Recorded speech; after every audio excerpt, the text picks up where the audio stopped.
Currently have COVID. I don't know if you've heard of that ASMR thing. Do doctors do home visits? Familial hypercholesterolemia, our black box that beeps. It's very old-fashioned.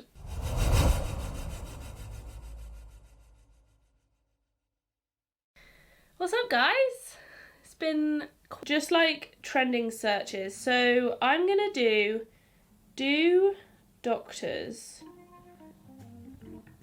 And COVID has brought me to a halt. I currently have COVID, but I'm fine, as you can see. I've just worked up a bit of a sweat moving all my plants to look really cute, so I hope you appreciate it. Today, we're going to do one of those really fun videos where I basically sit here and answer questions from Google. I'm gonna just do like a short one and maybe do it in bits. So basically there are clips where famous people, I know I'm not famous, but hopefully I'm somewhat interesting, famous people like answer Google questions about themselves. So we are going to do doctors. Yeah, let's do that one. Okay. Just like trending searches. So I'm gonna do doctors. Oh, okay. I feel like I'm gonna answer all of these. So, number 1, do doctors still syringe ears? It's not a practice that I do. I think it's a GP thing, and actually I think the nurses do it. So I think when they talk about doctors, I think they're talking about like do doctors surgery. I believe that they do. If you have significant otitis externa, apparently some people like really not get off to it, but some people really love it. Like, I don't know if you've heard of that ASMR thing. People like get that when they have it done, so like people will come back to it over and over again. Okay, it's not something I've had done. I've actually had my ears microsuctioned because I was on an ENT job and it was for fun. It wasn't that enjoyable, not gonna lie. Okay, do doctors have to be vaccinated? It depends what you're asking, which vaccination. If you're asking whether we have to be vaccinated against COVID, which I assume you are, we don't.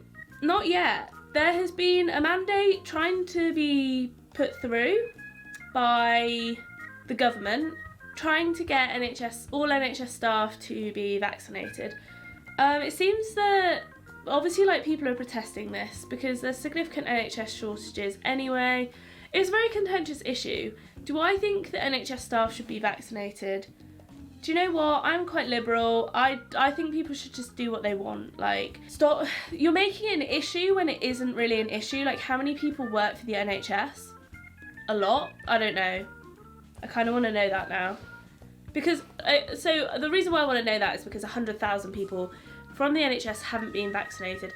Oh my god, I could literally do like a whole video just on this. What was I doing? How many NHS workers are there? 1.4 million. Okay, so 7% of the NHS staff are 3% of the NHS workforce are not vaccinated. So why, like, it's a non-issue, just, yeah. Do doctors do home visits? Yes. They do, especially in Devon and Cornwall. Like, there's quite an elderly population. I did quite a lot. Oh, I need to shut the door otherwise. So yeah, when I worked in GP, I did quite a lot of home visits, probably at least one a day. We do home visits for people that can't leave the house or are too sick, or some of them aren't too sick and some of them definitely can leave the house, but because it's an option, like, people just choose it, and you're like, it takes so much time out of your day to go and do a home visit. Probably depends how far away it is, but sometimes, especially when I first started doing them, like, it could take an hour. Do doctors take statins themselves? I really think it's going to depend on the doctor that you speak to. Firstly, a lot of doctors look after themselves quite well, sorry guys, for the people that do take statins, but generally it's thought to be like a lifestyle thing.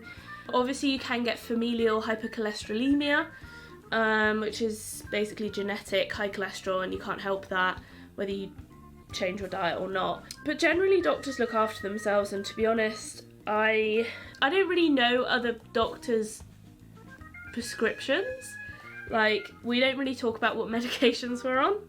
And I think it really depends on what doctor you're speaking to. Some people are a lot more averse at taking medications, and I think doctors fall into that category generally. Like I would rather not take medications, and I think it sounds kind of ironic, right? But we know that the more medications you take, the more comorbid you are, the more side effects you get, and it's like a vicious circle. Like for some people, a pill is a good idea, but I think for a lot of doctors, like if we can avoid it, we probably would. Would I take a statin? Yeah, I would. Like, I have no qualms against taking them. Everybody's got this like this like vendetta against statins after the news said that all doctors like had some kind of invested interest in it, so they were like prescribing them to everybody, but obviously they wouldn't take them themselves. Like, yeah, I would take them if I needed to. Do doctors still use pagers? Yes, we do. Actually, some specialties have got mobile phones that you carry around with you. The reason why we use pagers is, for those of you who don't know what a pager is, it's like this little black box that beeps. It's very old-fashioned.